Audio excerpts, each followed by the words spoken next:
Hey, I'm James from All Hail Internal Combustion, here to give you a little walk around on my 1966 Pontiac LeMans. I picked this vehicle up in Lexington, Virginia. I found it on Facebook Marketplace at the start of COVID. The price was great. Got it for under $3,000 with 55,000 original miles on the car. It was originally built in Baltimore, purchased up here in Pennsylvania, taken down to Lexington, Virginia, and I bought it and took it back here to Pennsylvania. Fourth owner, I believe.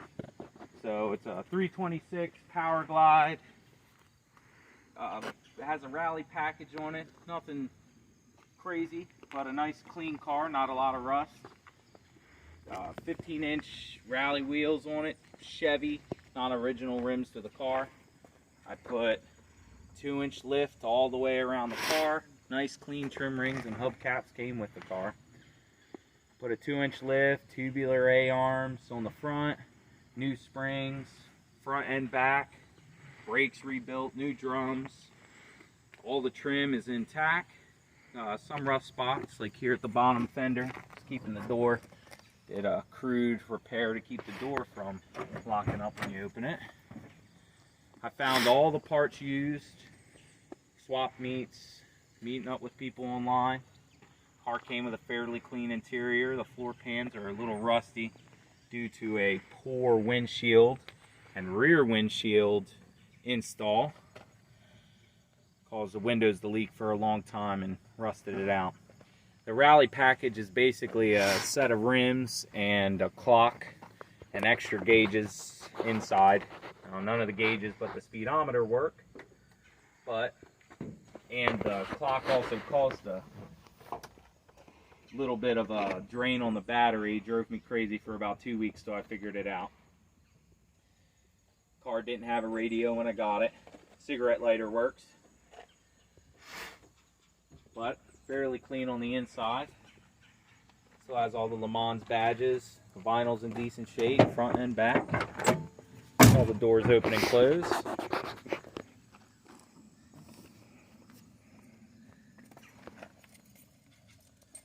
Currently working on cleaning the interior up. Got lots of work left to do, obviously.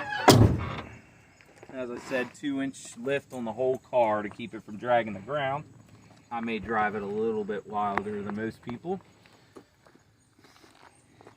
Those tail lights, half moons, are specific to the 66 Le Mans. And everything works. Lights, nice big trunk. Got a bunch of junk in there. Just moved. Mostly parts for the car. Trunk's not in bad shape. Still all the steel there. I have air shocks in the back. I can lift the back up a little bit when I take long cruises. You'd be surprised. I'll have to upload a picture of going to car cruise in Ocean City. Packed the whole trunk with everything we needed for the weekend. It's originally a burgundy car. I would have liked to see it in that color for sure. I put new weather stripping in the trunk, all the doors, the windows. All the chrome's original. I have a second set of tires on the car.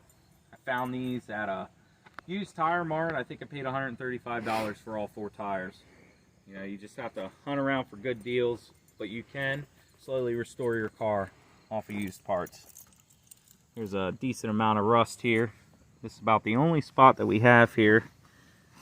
Need to replace this and do it right. I have the pop rivet in pins and clips for the trim, which I own all of the trim except for these little triangle pieces down here. If anybody could help me out with finding an original set. The replacements, I haven't been able to find them for the 4-door. So I'd like to match the rest of the trim I have on the car. Back doors, everything works except for this wing window. They don't make it like they used to. I had my brother-in-law in the front of the car and he cracked my wing window open and it fell right out of the car, slid across the blacktop for about 2 or 3 seconds. I slammed on the brakes and made him get out and pick up my window, and it was not broken. Not a single scratch on the chrome or anything. They certainly don't make it like they used to.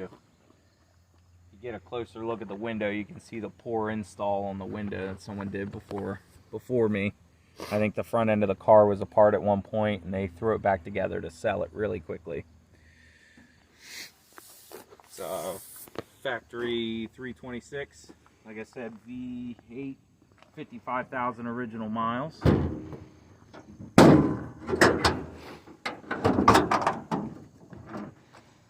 Done a lot of work under the hood. I take care of all my mechanical issues first.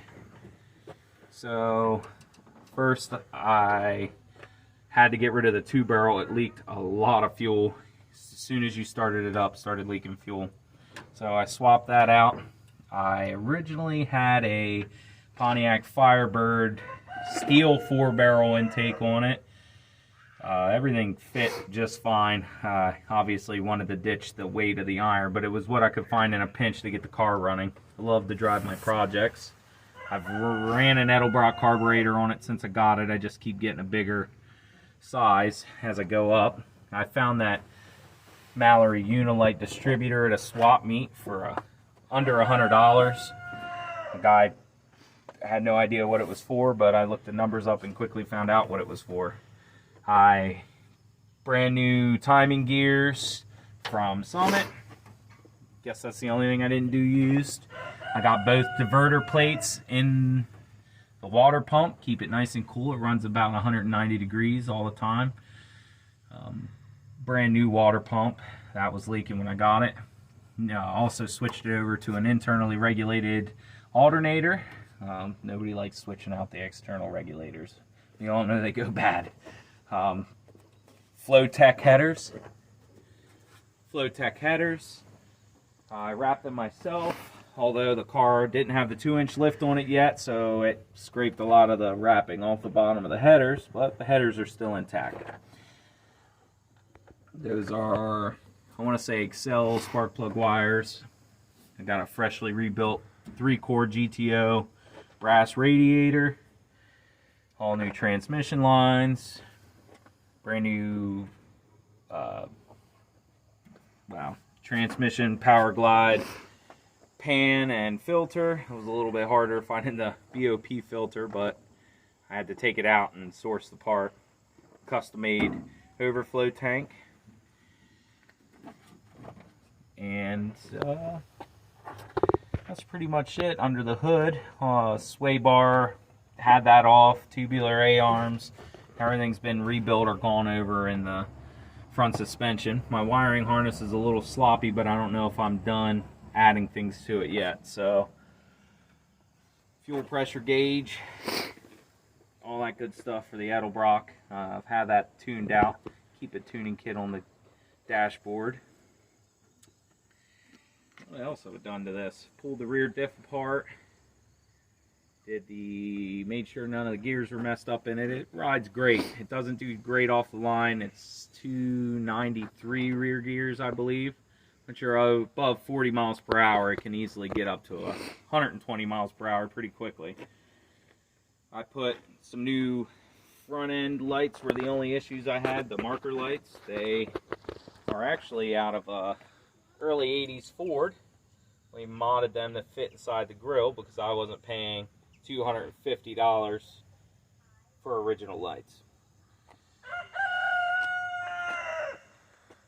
New drive shaft. Well, the drive shaft's been restored. Other than that, future plans, I'd like to at least put a turbo 350 in it for now, but eventually I'd like to have a T5 or a Muncie 4-speed. I'd also like to, I'm thinking a Lenati cam kit for this, head work.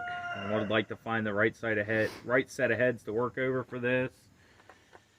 I guess that would be a good start, just to get a little bit more performance out of it. And of course the Powerglide with the rear gears just doesn't mean good acceleration. So I'd like to get more gears and taller rear gears so I can accelerate a little bit better.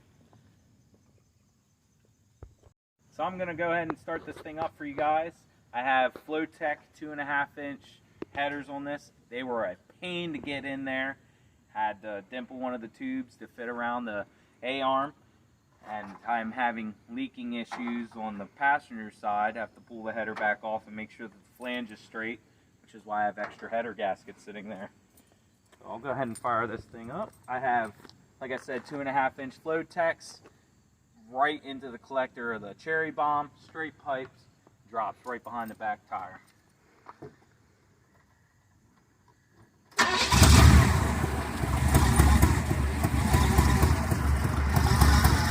Kind of hear the whine from the timing gears. I went with that because I always plan on keeping a Pontiac motor in it, so that's something I can reuse no matter what size Pontiac motor I go to.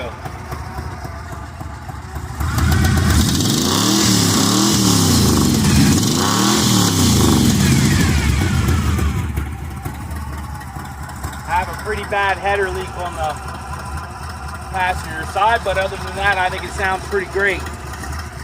It could be misleading with the rear gears, kind of making it a little bit sluggish off the line, but I think it definitely sounds like it has some power to it. So if you like the video, like and subscribe. There'll be plenty of more content to come. We feel like we have a lot of information that we could share with the average car enthusiast. So don't just think this is all we deal with. Go from trucks to motorcycles, cars to lawnmowers, anything that runs on gasoline.